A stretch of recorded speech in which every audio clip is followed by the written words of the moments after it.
நமஸ்தே. பொதுவா ஒரு திரைப்பட பாடல் தர்மம் சம்பந்தமா நம்ம அனைவருமே கேட்டிருப்போம். தர்மம் தலை காக்கும், தக்க சமயத்தில் உயிர் காக்கும், கூட இருந்து குழி பறித்தாலும் கொடுத்தது காத்து நிற்கும் அப்படின்னு சொல்லுவாங்க. இந்த தர்மம் எப்படிங்க நம்ம உயிரை காப்பாத்தும், நம்மளுடைய சூழ்நிலையை சரி பண்ணும் அப்படிங்கிறதுல நான் படித்த ஒரு செய்தியை உங்களுடன் பகிர்ந்து கொள்கிறேன்.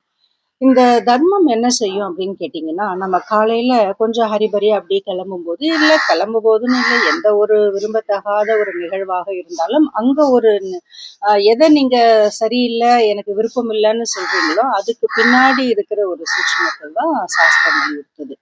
ஒரு உதாரணத்துக்கு காலையில ஹரிபரியா நீங்க கிளம்பிட்டு இருக்கும் பொழுது, நிலைப்படி வாசல்ல இடிச்சுக்கிறோம். அதுக்கப்புறம் ஒரு கல் தடிக்கு விழுந்துடுறோம். வண்டியில இருந்து ஸ்கிட் ஆகி விழுந்துடுறோம். ஒரு பூனை குறுக்க வந்துடுது. அந்த பூனையை காப்பாற்ற வேண்டி நாம் சடன் பிரேக் போடுறோம். ஒரு நாய் குறுக்க வந்துடுது.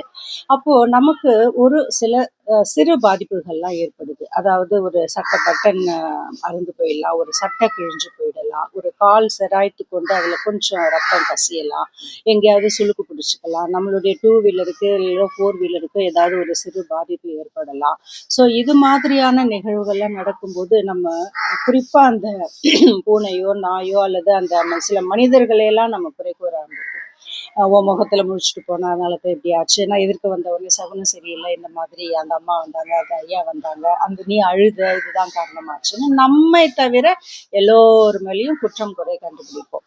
இந்த தர்மம் என்ன செய்யுமா, நமக்கு வர இருந்த பெரிய ஆபத்திலிருந்து நம்மை காக்க வேண்டி நாம் செய்த புண்ணியம் தர்மமானது ஒரு பூனை வடிவிலோ அல்லது ஒரு நாய் வடிவிலோ இது மாதிரியான ஒரு நிகழ்வாக உருவெடுத்து உங்களுக்கு வரவிருந்த ஒரு பெரிய ஆபத்திலிருந்து நம்மை காக்கும், உங்களை காக்கும். இப்படித்தான் தர்மம் செயல்படுகிறது என்று சாஸ்திரம் இயம்புகிறது.